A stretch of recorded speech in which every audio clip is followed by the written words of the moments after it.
Okay, hello folks. Welcome to the Tierney building, the home of Lero, who have given us this space for this evening.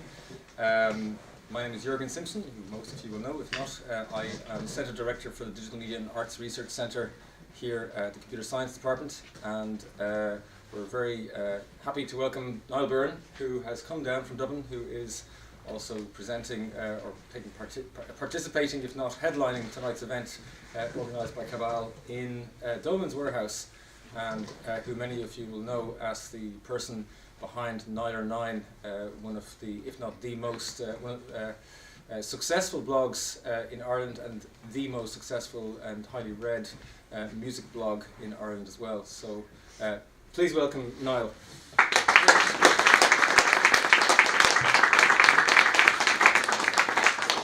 How's it going? Yeah. Good. So yeah, I know of Niall going back many years when I was more heavily involved in the music, the sort of more, let's call it mainstream or experimental rock music scene, going back years back. About 5 years into that, Niall started this blog called Nialler9, which rapidly sort of pushed aside everybody else's voices and became like this go-to place for getting really fantastic support. Actually, I think it was the big thing that happened for so many emerging artists in Ireland, that it was this sense of, here is a blogger willing to spend time, you know, everything from lists of new material coming out, you know, recommendations, where things are happening, what was happening, you know, pointing to stuff that was happening regardless of scale. But particularly championing the emerging artists and Irish artists who were not perhaps given the support, and we'll get to this in a while, given the support of the mainstream media. And it came at a time which was really interesting. The early 2000s, late 1990s had, of course, fantastic support, which many of you may not be aware of now, but had fantastic support from such institutions as RTE. Which no longer exists to the same degree, certainly on the television, specifically through No Disco. No Disco was one of those forums where people could, young up-and-coming bands could create music videos. They could have their music videos shown on RTE, on television, and it was a real sense of, there were interviews. There was, of course, leagues took over then from what was her name again? Una, who tragically died. Leagues of Tool took over, and then for lots of very strange reasons that program was axed, and there was a real vacuum. I remember feeling this huge vacuum in support once No Disco was gone. And also it was a time when huge change was happening. You had this move away from CD as being the main format. Vinyl was beginning to creep back in. You had 2002, you had the iPod kick in for the first time. People were beginning to buy iPods, MP3 players, and now you had mainstream media pulling away from supporting the art, supporting basically contemporary electronic music, which I think was one of your main focus areas at the beginning of your career, and then rock music. So it was like a vacuum that you filled. Just alternative stuff, really. For me, like, there was a lot of independent artists out there who just I wasn't seeing anywhere, featured anywhere, weren't on the radio. Weren't on the likes of Hot Press, for example, so it was almost as if they were second tier, but music for me was really good, so it didn't need to be they didn't need to be put down a level below everybody else. So I guess, like, honestly, when I just started doing what I'm doing, I just wanted to write about music that I liked. Very simply, that's how it started. It was a time before, like, YouTube didn't even exist then, so you're like, I was uploading like MP3s, possibly illegally, single ones with permission from the bands most of the time, and then just sharing their music out there became a portal for people who were interested in new music, and it was at a time when there was small communities online. And there was a lot of small communities in Ireland, especially because there was a lot of, like, blogging became a thing then in 2005, 2006, and therefore there was all these very supportive people who maybe necessarily weren't interested in music, or they might be interested in culture. I had a lot of help from people like Sinead Gleeson, for example, who would have been very encouraging to me, more traditional kind of journalists as well who were starting to blog, and there was kind of a little blogging scene which is very encouraging, and people used to leave comments on their blogs and stuff like that. But generally speaking, I just started writing about music pretty much daily, and then people started coming, and they haven't stopped since. Yeah, a lot has changed in that time as well, like big time.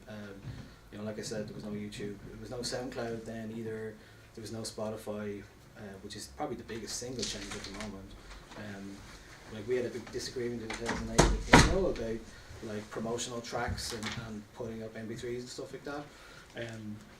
They basically ask every company or every business has to pay an IMRO license to play music, so they were trying to get bloggers to pay for basically what essentially was a hobby for them. I was the only one at that time, I think, who was even asking for advertising. We even had advertising on the website, so I could have covered it, but it was more of a principle thing, because I was like, I'm covering mostly up and coming Irish artists. I want to make sure that if I'm featuring them, that the money, whatever small it is, goes back to them ultimately. So I don't think the IMRO were big enough at the time to be able to promise that. So in the end, what happened was essentially SoundCloud appeared and solved the problem.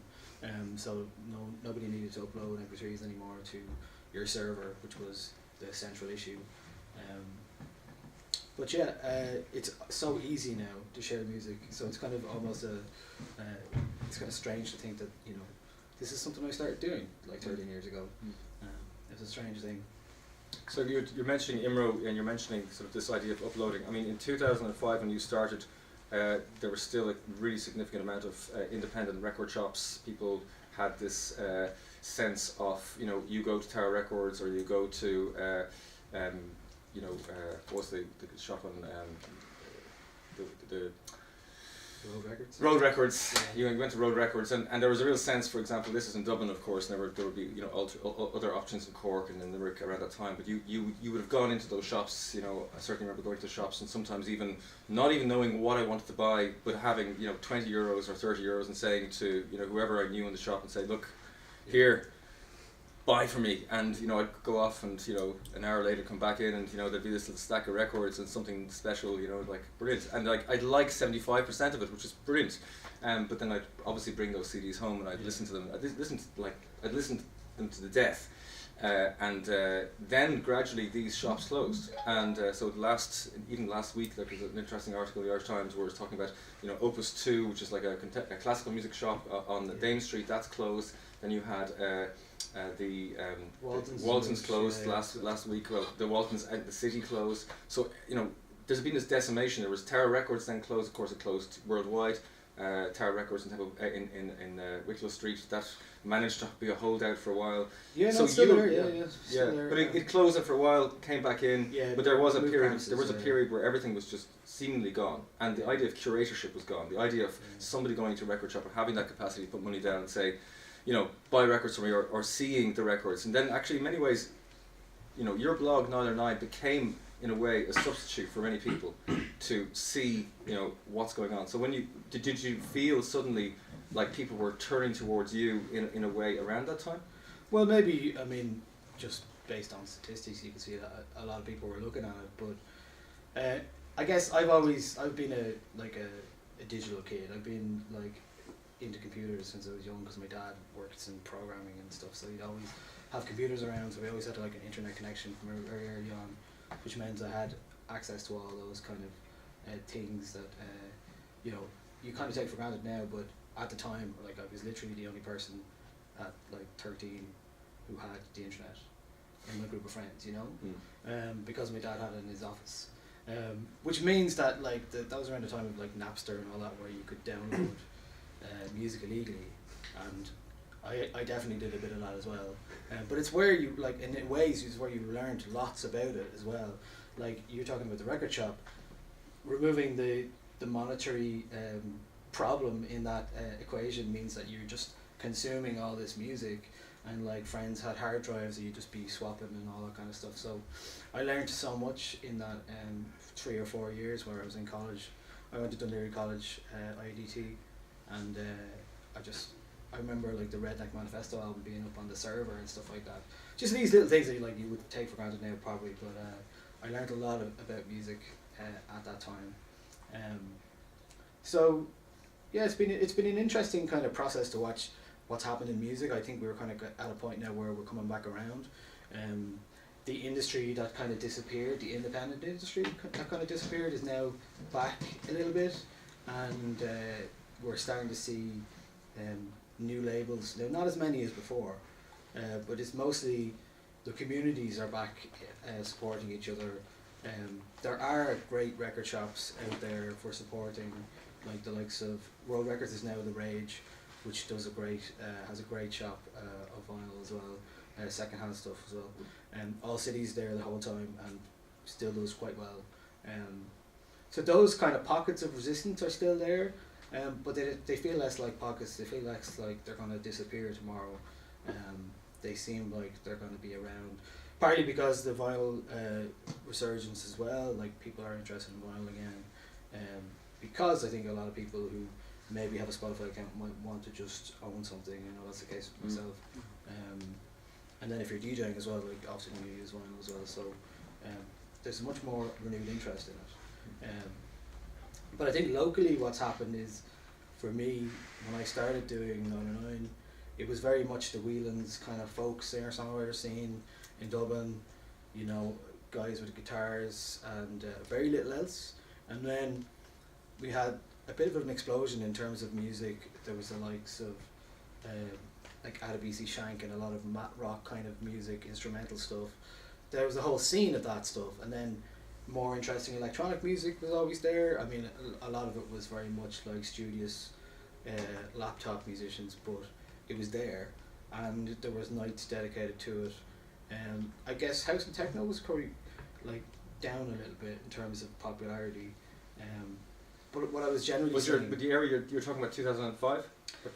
Well, between 2005 and 2008, kind of around that time is when you start to see the scene become a bit more polychromatic. It was a bit more variation in sounds, and which we're seeing right up to today, with like R&B and soul and really good rap acts happening, which was always there on the level, but they were never quite as good as they are now. I think like the quality of production, the quality of songwriting, a lot of industry stuff has popped up since, so it's now easier than ever to get yourself out there, but there are a lot of people doing it right, I think. So one of the things that you've ended up, probably because of your overview, is you've ended up actually influencing and being a voice now that's quite quite influential in print media. So 2005, again, kind of a seminal year in that print media started disappearing. There were loads of magazines that people took for granted. Going right through the 90s, you had, for example, things like Circa art magazine that died. You had lots of these little supporting contemporary culture in Dublin, in Ireland, which would have as front end synthetics supporting Redneck Manifesto. All these like Decal, these kind of emerging artists at the time, 2005, they were sort of being supported by these magazines, and then suddenly these magazines couldn't survive in the digital landscape, so they died. But now you have the same thing happening on a much larger scale with sort of these Sunday Times, whom you write for or have written for, Irish Times of course now as well. So what's the relationship then in terms of the speed with which you can respond to things, and your relationship then in turn to these big giants, if you want to call them giants, or I don't know, maybe dinosaurs? I'm much more nimble in terms of like if I'm featuring stuff on the website, but Irish Times still has a big name. I write for them twice a week at the moment. But the coverage of music in print media is very limited at the moment. I used to write for the Irish Independent, and they completely did away with their entertainment supplement 3 or 4 years ago. So there was no outlet pretty much in the Independent there for music. Irish Times is very much limited at the moment to a Saturday magazine. It was a Ticket, now it's just called Ticket, but it's less music driven. There's a lot more visual arts and theatre, stuff like that. So in terms of discovery for music, there's less capacity in Irish media to find that music now, or to chance upon it. And that's kind of something that I have been doing for a long time, is like, but there is, the website does really well, but at the same time, there's not the same level of support in terms of if you're on the radio and you have your song on the car or whatever, you hear something that like level of discovery is quite low at the moment. But there are some signs that it's picking up, not in print but in radio. Like 2FM's been doing a lot better in terms of supporting Irish artists. They have a thing called 18 for 18, kind of rising artists. So they're kind of adopting the BBC Sound kind of model where they actually support artists for a year, Irish artists for a year, and give them sessions and give them regular airplay and stuff like that. And then they're obviously sponsoring the Choice Music Prize as well. So with that, then you're seeing a little bit more of, this is the public broadcaster we're talking about, obviously. So in my head, they were always needed to do something like this. Absolutely support what's happening here in terms of Irish music. I think you're starting to see more and more support for it, and I think that's really positive because, like for example, even a band like Wyvern Lingo did really well when they released their album last week. You got Rosangano. There's so many acts out there who are doing good things and who are getting recognised for it as well, and that wasn't always the case for me anyway. Certainly, that's one of the reasons why I started doing what I was doing. I mean, I'm kind of intrigued by this idea even of how important it is, or how important print media, or let's call it sort of these large scale institutions that have been around for the last 100 years or 50 years are to, say, a current generation. So for example, in the UK there is no longer, as far as I'm aware, a staff writer employed by any newspaper in the way that we have one full-time permanent staff writer left in Ireland, which is Michael Dervin, who writes the Irish Times, who you probably know.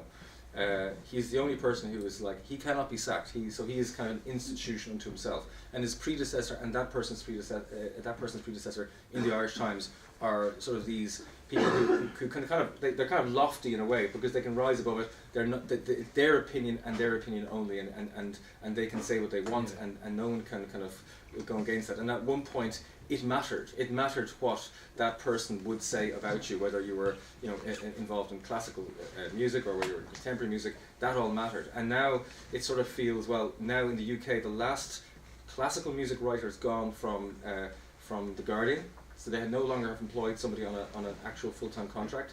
I imagine Michael Dervin is coming close to retirement himself. He's probably now very close to that, actually. And so in turn, I mean, I wonder how many people in this room is print media in fact even important anymore, or in fact has the I can see lots of shaking of heads, but to what degree are there people who still turn to institutions like the Irish Times or the Sunday Times to get an opinion? There are? Yeah. It is probably, to me, it would be an older audience overall, so you're kind of you guys, you get your music stuff from, where would you get it from mostly? Like, what would the first place you go to for hearing your music? YouTube. You don't like, there's a lot less criticism in online as well, but also in print media now. Like the reviews for the Irish Times is Friday only, and a lot less than they used to do, and so it becomes less relevant then, and that's why websites like myself can exist, because we're filling a vacuum that the mainstream media isn't, in a way, because they don't have time for music anymore. Music is very low level, doesn't make them much money. A lot of the promoters don't spend a lot of money to put ads in newspapers anymore. But then, for myself, like it's hard to make a living from a website, and even more so now, because while print media ads are at a regular level every year, and they don't change that much, they go down a bit, but digital is much lower, so it's harder to make a living out of that kind of thing. So in a way, like, I kind of need the print media to exist because I write for them and they pay me, and it's easy in that way. It's harder to maintain a financial stability based on putting ads on Facebook and having people absolutely visit your site, and it changes, it fluctuates. The value of display ads online now is in the dirt. Like, you can put 5 or 6 ads up, and they all go through this thing called programmatic. So basically, you might end up with an ad featured on your site, and somebody won't even, whoever put that ad into that system won't even know it's featuring there, but because it's targeted through the user. I don't do that stuff anymore because I don't see any value in it, and I'd rather not just put ads on my website for the sake of it. So we book ads direct and do partnerships and stuff like that. But for me, like, you know, I started writing about music, right, and that was my first thing.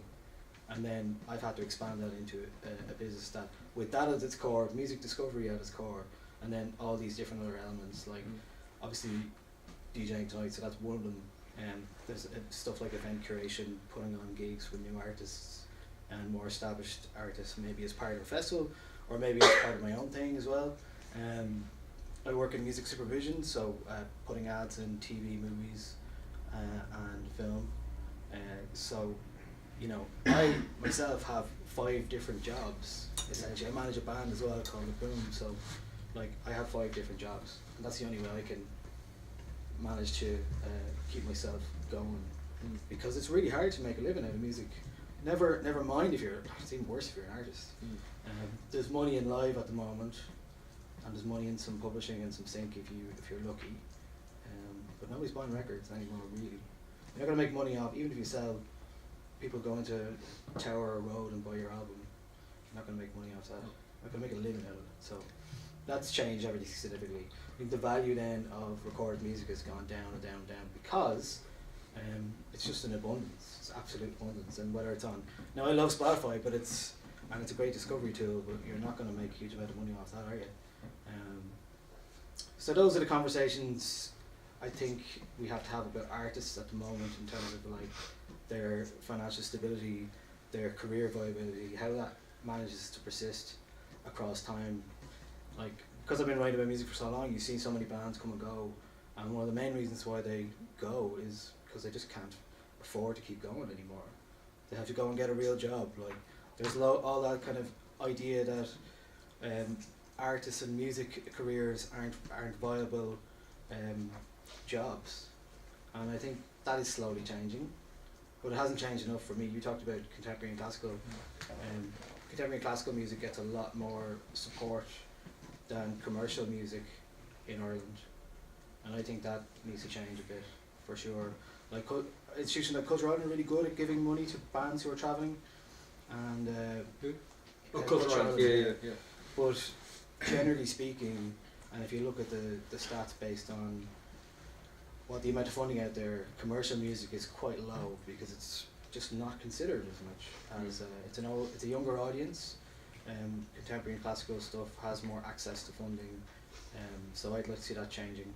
And even you talk about electronic music, like I was talking to FMC, First Music Contact, there about this. They're looking at bringing in a fund to enable like electronic musicians to be able to buy software and hardware for their productions, because they're currently fall between so many different stools that they're not really catered for.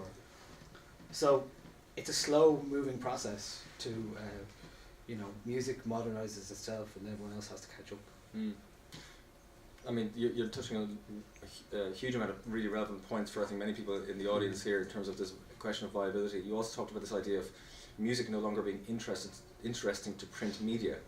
I mean, the challenge for space for music itself, it's not just the challenges of digital, but even the way that music is presented. So you've got iTunes, which is like the software that we all sort of associate first and foremost with its history, which is music. But of course, even within that environment, you open up iTunes, it's not about music anymore. It's about where you have your games, where you have your videos, it's where you have your audiobooks, your podcasts. Everything is within the same interface. Whereas in the past, you might have dedicated a wall of your house to CDs, or maybe a few walls if you're lucky to CDs and records. Now you've got this interface which whittles down all of the wealth and the richness of information that would have been on a CD and would have even been stronger on vinyl, to basically composer, artist, and name of album, and they can't be too long either, and a tiny little image. So the actual space, the pushing to one side that music has to deal with is absolutely massive. And so there's a question then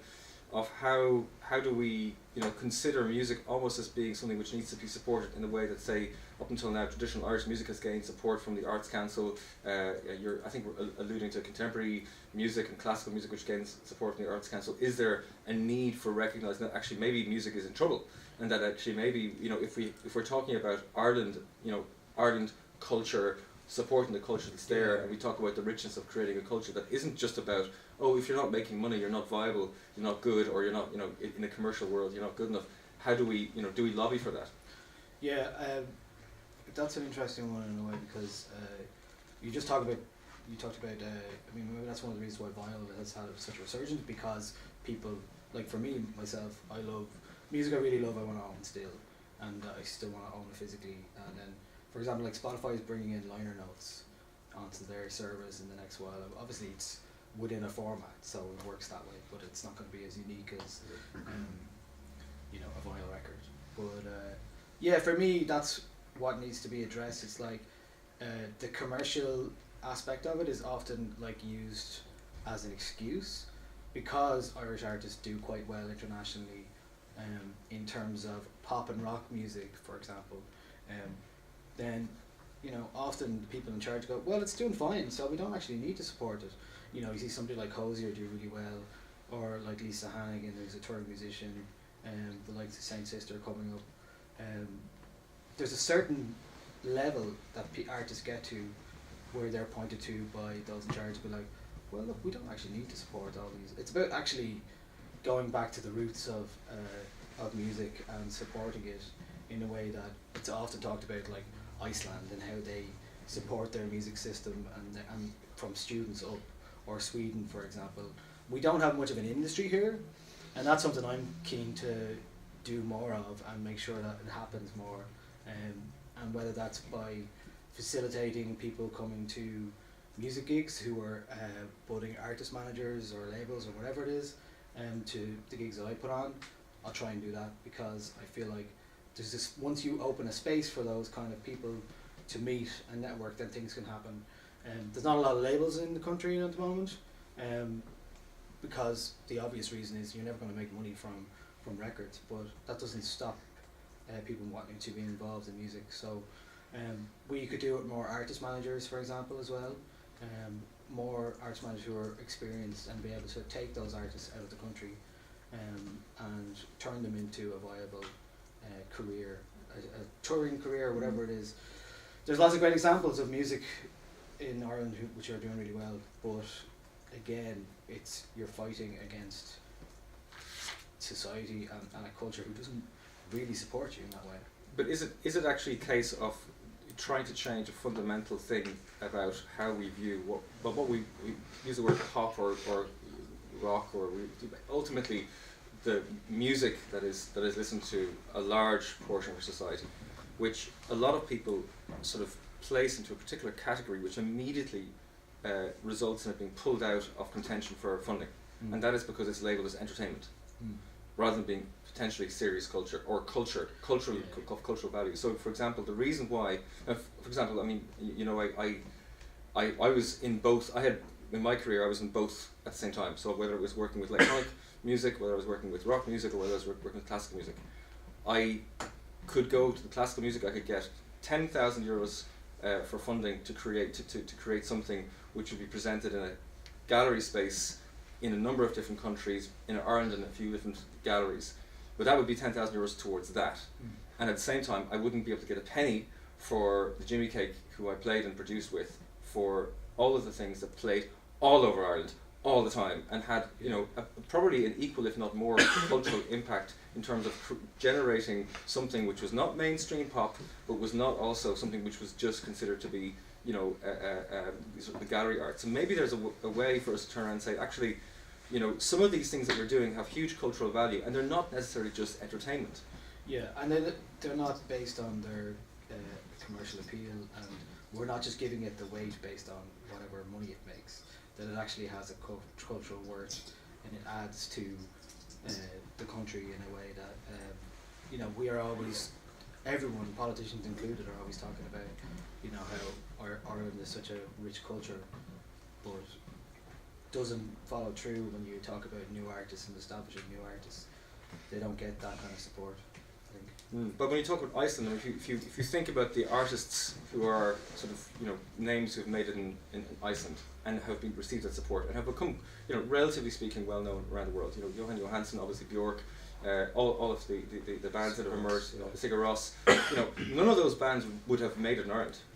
Because they wouldn't have made it in Ireland as easily as they did because they didn't receive that support. But yet they would be considered as entertainment here. Whereas over there's something about the way that the Icelandic government said we can see a value in this, and the impact that it has ultimately, in terms of the investment balance, is that here you have a way of identifying a very small island just south of Greenland, which without it would just seem like a barren place. Yeah. Where it's not worth going, and now Iceland comes across as being this extraordinary place to visit because the people are being expressed through the cultural outputs. In this case, visual arts and music. Whereas this is something which we still have to learn. Yeah, and I don't understand why that is the case because we are always banging on about how great our artists are. Yeah, and we have more than U2 and Hosier to play with as well. Yeah, but I think it's slow to move.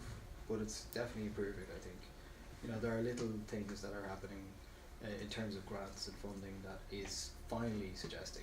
But I think arts funding is like probably 30 years behind itself where music is currently, because it takes that long to get through to where you actually start talking about, an electronic house producer or technical producer could perhaps avail of some funding to buy some equipment because we recognise they have a cultural value, and the person that decides they have a cultural value is usually somebody associated with a politician or the Arts Council eventually. There's so many people looking for money because it's hard to make money in music, and because of that, there's a lot of people vying for some funding as well. So, and people who currently have it are fiercely protective of it as well. Mm-hmm. So inevitable cronyism questions, and I think you've pointed that out in your own work. Yeah, that's definitely happened in the past, and you're probably referring to the Sunday Times Music Network Award. That's one example of that. Yeah, but it's just like I think artists are so afraid to speak out when something is clearly looks bad or is not being run or organised correctly, and that was the Music Network funding scheme. A lot of artists who were of outside the fields of contemporary and classical, while they were officially allowed to apply, felt that they were just excluded. And while Music Network said that they were able to do it, it basically comes down to a change. If you're working in a contemporary capacity and you are in a college that shows you how to fill in forms the right way, all those kind of things that are simple, and we were just trying to lobby for a bit of, why don't you do like a public workshop where people can actually you can tell people how they should apply, what they should be talking about, what's the best way to apply. But there was also, it was such a closed circle in a way, because like one of the judges that year was actually awarded money. She was involved in 3 different projects that year. And no, it was just an obvious one to me. It was like, you can't be involved on the panel and then benefit from the panel at the same time. And if nobody's going to talk about that, unfortunately that recorded music scheme is now cancelled. Yeah. So I don't know what's happening with that, but it's those things. Is like a lot of artists were messaging me about this, but they were afraid to say it publicly because they didn't want to run the risk of losing potential funding by criticising something publicly. And that's the kind of power that those funds have, even if they're not a huge amount of money. It's literally one of the only avenues that those artists can go to get that money. But we had a situation then in Ireland in the last 20 years or so in which actually traditional Irish music would have been, I guess, in a very similar situation to the music that we're, I think, supposing that we're talking about. Because I mean, it's quite a broad, yet kind of amorphous kind of series of different kinds of activities happening in Ireland, all of which are generally speaking run by people in who are emerging artists or have already worked really hard. You've got people like Cyclonavigation, which for many years was a record company which I think folded then ultimately after many years of being pushed. But you've got different examples of different groups of people pushing a certain genre of music or genres of music, but ultimately finding that they're just not getting the foothold anymore. which is very similar to what happened to traditional Irish music in the 1990s. So when the Arts Council turned around and decided we're going to set up a whole strand to support traditional Irish music, traditional Irish music flourished. It grew. People were able to release albums again. Of course, Culture Ireland came in, and of course there was this whole sharing. But I mean, is it a case of, obviously there's no point. You mentioned 30 years. There's no point waiting 30 years for something to happen. No, we just have to continue banging on about it. But is there something more proactive that needs to happen? Is it a case of this younger generation turning around and saying, well, actually, we are creating work which is critically engaged, which was refined, has the capacity to have a big impact. How maybe can we lobby government, lobby Arts Council to do that? Well, I think if you look at my own example, I'm not a musician, but I had to learn all about how grants work here and how funding works here. Not that it would directly apply to me, but just to figure out where it comes from. I think that information was initially quite hard to come by. I think it's a lot easier to come by now, and it's very easy. I've seen I have a Facebook group for Nialler9, and I'm seeing people asking questions about funding there and getting real answers based on specifically what they're looking for, whether it's for recorded or for equipment or whatever it is, touring support. So the information is out there, and organisations like FMC, First Piece of Contact, are really good at getting. If you want to know about some funding in your area or funding for a particular thing, you could find that out now. It's a lot easier. But yeah, I don't know. I still think it's a case of, if you're a new artist, you have to go start. You have to engage. You have to engage with everybody. You have to engage with the industry at large. Like, even when I started, I wasn't engaging with the music industry in Ireland, and they weren't engaging with me because I was just writing about music on my own. It was a couple of years before, like, the major labels ever came near me, because I was getting music from independent artists and existed under the radar, and they finally were like, oh, maybe, should we do something? Or they started sending me music, I think that was, an obvious one. But now, if you're somebody like myself who's starting a website about music, it's hard, it's tough. It's tough to start doing something like that, because there's so many different platforms, and that feeds back into the viability and financial viability of artists. How do you get out there when there's so much noise in the first place? How do you get that funding when there's so many other artists who are looking to get that funding at the same time? Maybe the Arts Council should pay you. Well, maybe, but maybe it's also a good time. These are questions. They are more engaged in it, I find. Okay. But I think it is like somebody from the Arts Council is an email away. You can meet them at events. You can put air your grievances in person to them a lot of times. So it's really just that you have to just talk to them about it. I mean, when I started doing this, I was like, oh, I don't know anything about that. I wouldn't go near it. But the more you learn, the more you talk to people about it. I think we're in a better situation now where, for me, I find the music industry is improving, so people are much more willing to share that kind of information because they know it. And everyone's pretty good at, like, actually giving you an answer if you have a question. I mean, I should add, like, the Arts Council is not necessarily, the Arts Council should be an ally for all of these cultural fields, and I think in many ways they are aware of their shortcomings at the moment, and I've had discussions with people in the Arts Council about questions about supporting sort of things that they as of yet don't understand how best to support. So, for example, sound art, which for them falls between the worlds of music and the visual arts, has no current place for them in terms of how best to support that. And they're very, very engaged about, well, how do we find a place to support that? And I think there is a willingness to kind of have a dialogue, probably more so than there ever was, with different communities. Well, I think that's one of the things, like, why I called out that issue a few years back, because if you don't call them out, then you can't enact any change in those organisations. If they're not held accountable to their actions, then they're never going to change. Sure. Although that was Music Network, and they were doing it for the Arts Council as opposed to the Arts Council doing it themselves. I'm going to open this up for questions, because I think there's probably quite a few people who would like to maybe ask Niall about the issues that you're experiencing and questions surrounding his experiences. If there are anybody who'd like to start the ball rolling. I'll start there. Yeah. Scott.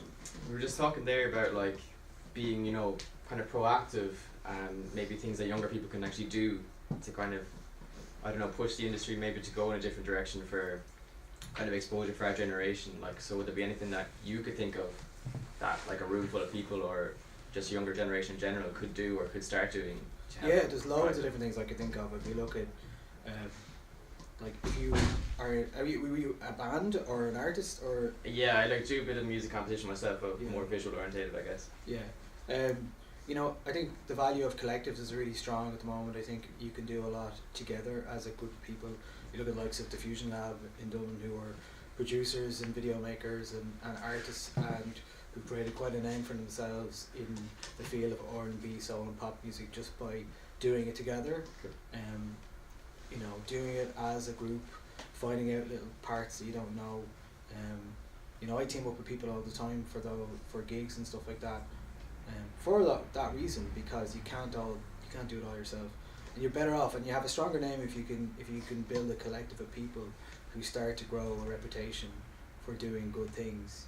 Then you have an opportunity. So if you're an artist who wants to tour around Ireland, for example, you could get a few different artists together and do a tour and have a local band support or a local DJ support in every city. I don't see enough of that stuff really. There's a lot of and the other part is like really going out and meeting people at like industry events and stuff like that. So like Music Cork is on in April. That's a really good new music showcase and industry event where you're going to meet like Darkest Bees from Island Where Records was there last year, but lots of Irish people were there. Irish industry. It's a great place to meet people, and the more you meet and engage with people, the more you'll be known. More people. We're a small country. You can make a name for yourself very easily if you're good and engage with what's going on around you. And there's loads of different things you could do. Like I'm seeing a lot of the newer artists at the moment in Dublin, especially. There's a guy called Joe Kimby who's like a manager. He's at nearly every gig, and he's like representing his artists, and he's out there and he's working the rooms and all that kind of stuff, and he's working in production, and he's open to having their music synced on TV and all that kind of stuff, and he's like trying to work on composition and all that kind of stuff and getting his artists in. So there's a roster of artists who work with them, and I'm seeing more of that, and that's really positive, because I think that's the one way for me that you can help yourself stand out, is like build a collective, build a label, and keep at it as well. Like do something that's slightly different than anyone else. Like the Fusion Lab, as an example, they did it really well because they're making R&B and soul and pop music that's most people are not making here, and then everyone wants to work with them now as well.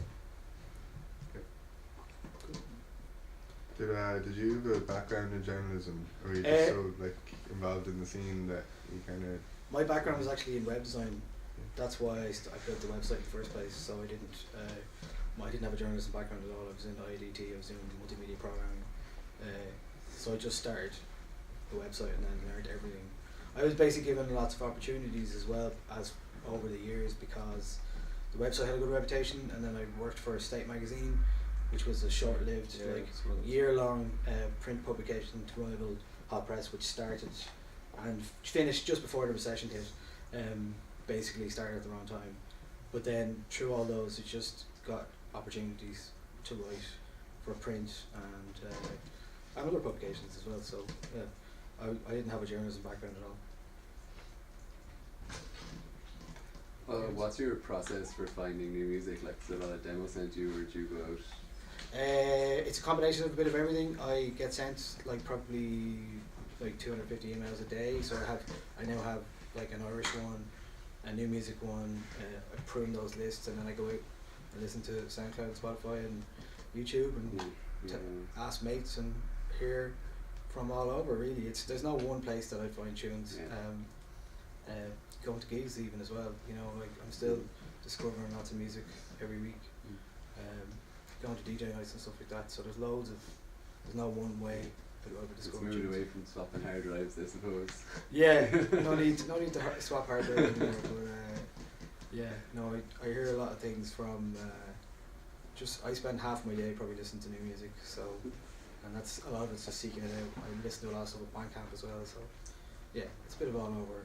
Like for Irish stuff anyway, there's an Ireland tag on Bandcamp, which is really useful, so I use that a lot to be able to find like new Irish music, because a lot of new Irish music isn't really putting yourself out there either. So I find a lot of stuff like that. You mentioned there the lack of coverage in places like the Irish Independent or even the Irish Times, that they don't have that much of a section for music. Yeah. And then also how States magazine didn't last, and then I don't know if you know about Thin Air, because they tried a magazine as well and that didn't work. Yeah. So I was wondering, coming from the perspective, like I'm a journalism student that's interested in music, what do you think is the solution to that? Like what should we do to kind of make music criticism more mainstream or? Well, it's basically gone from the mainstream, so I think if you're print is probably not the answer at the moment, because it's just it's disappearing as opposed to growing. But you know, like you look at music criticism, like that can exist on an Instagram story, or it can exist like on a YouTube channel. There's loads of different ways of doing it, and I think you have to kind of figure out a way that's doing it that's unique. You can do it on a podcast, for example. So it's harder than it ever was to get your, like if you're a writer, but I think just writing, like criticism itself, is a tough one at the moment in terms of music, because everyone has access to every album. So the only album reviews that people want to read now are the ones that they've already listened to, so they can get a different opinion on what they already think. So that makes it, like that value has completely changed from like, oh, here's one I might want to, that sounds really interesting or intriguing, to, oh, that affirms what I already thought about it. So that changes the whole dynamic of what music criticism is. I think the best writing I've seen for music has not been about albums per se, but just really good, like anything, a good journalist will get a good story because it's about someone's truth or someone's personal story, not about just the music. But then you see, like, there's anybody see those Vox music videos that they do, the short documentaries about little things like the like gated reverb and stuff like that. They're just brilliant. They're so well done, and they're so, like, that's what I see more of that kind of stuff happening in the next 5-10 years. Like really short, engaging, and well put together videos. I mean, that takes a whole different skill than just writing about an album. So yeah. But you mentioned something. Sorry to just add on to your question. You mentioned a few things which seem to hint at, in fact, the death of music criticism itself. So in many ways, whilst your role has been to act as a music critic, it would be fair to say that also it's been to be a champion of music. Well, I wouldn't say I'm a critic really. Okay, well, I don't actually engage in the traditional ideas. Okay. I've described myself before as like a cheerleader as opposed to a critic, because I only feature music that I like. Because I don't have time to be writing about things that I'm just not interested in, or to be negative about things. But there are constructive ways of doing that. But I've made that decision myself. If I want to continue, if I want to write about new music, I want to write about music that I'm interested in, and not just be ragging on like Codeline or whatever for whatever reason. I'm not interested in that. I'm interested in music that I like, so I decided to just discard that other part. So I'm not a critic in the general sense. So if I go more broadly, just from the Nialler9 context for a moment, and just to again take your question forward, just to comment on the idea of music criticism itself. So we have gotten to a situation where it certainly seems to me that in journalism, we still have a space for critical engagement with subjects like politics, like the environment. There are certain things that we have a critical engagement with, and one of those things used to be culture. Now we just almost always just have a situation where something is championed. We point to it, this is good, this is good, this is good. Whereas actually, a decade ago it was, well, this is actually not their best album.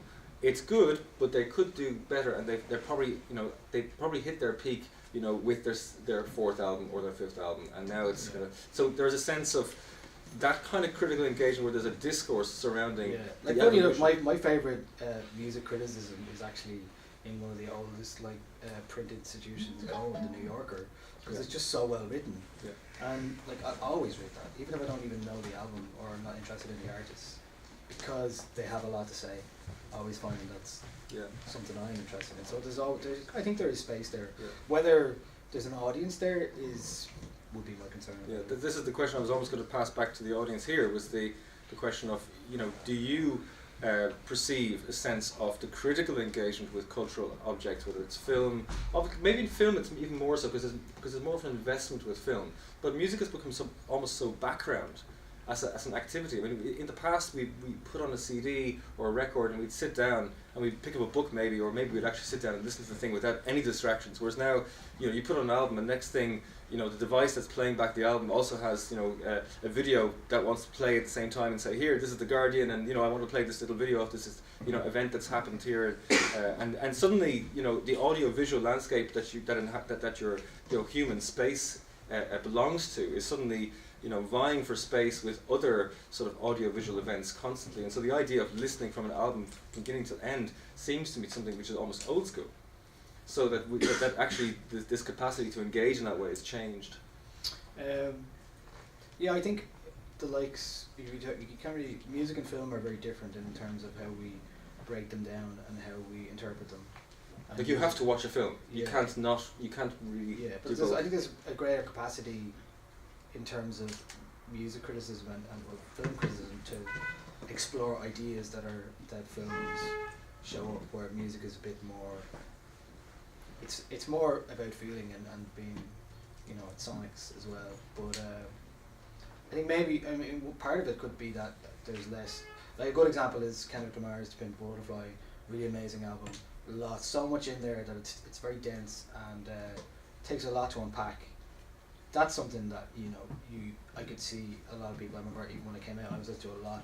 I never actually wrote about it at the time because it was so engaging that I couldn't. My opinion of it was changing constantly, and it's very rare to hear an album that dense and that requires that much level of thought to engage with it.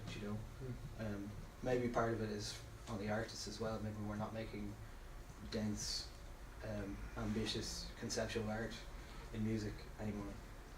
Do you think it's a good thing or a bad thing? Yeah, I mean, music without that has a place, but we certainly need that to. Like Kendrick is a good example because he has a lot to say. A lot of artists don't have a lot to say anymore in terms of music, but maybe that's the disposable nature of music, reflecting back on the music itself. But isn't that then going back to the challenge that you had at the very beginning of this, which is if we want to create opportunities for music to be supported by large-scale cultural institutions, then maybe we shouldn't be making music which is disposable.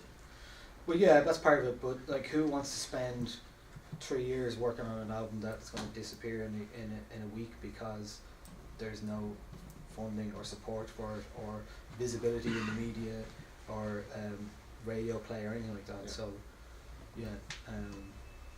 if we don't give it the weight it deserves, why would artists continue to apply that kind of weight and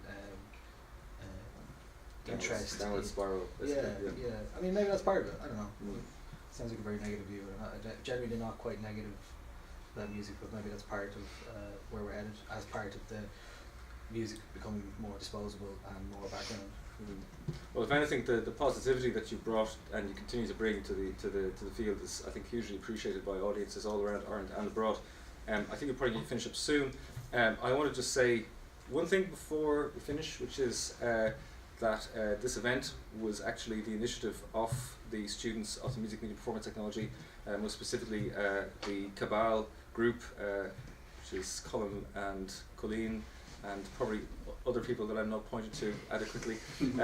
But actually the initiative that collective is showing for me is an example of the kind of initiatives that really make things happen, and that it's that this kind of recognizing there's a space, there's a hunger for a certain kind of event management, bringing things together, also seeing the possibility of, say, Niall coming here to speak. This is all student led, and I really want to congratulate the students for making this event actually happen. So thank you very much, Cabal.